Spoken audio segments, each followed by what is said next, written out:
الرحمن الرحيم দয়াময় পরম দয়ালু আল্লাহর নামে।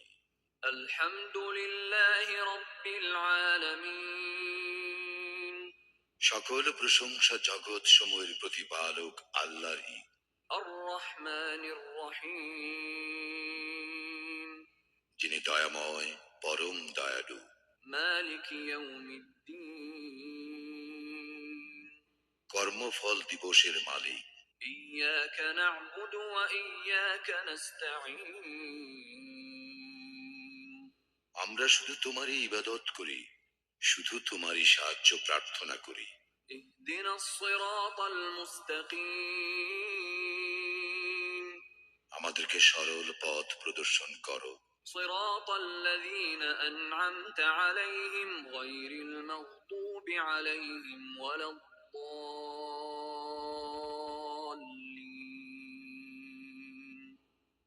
তাহাদের পথ যাহাদেরকে তুমি অনুগ্রহ দান করিয়াছ, তাহাদের পথ নহে যাহারা ক্রোধ নিপতিত ও পথভ্রষ্ট।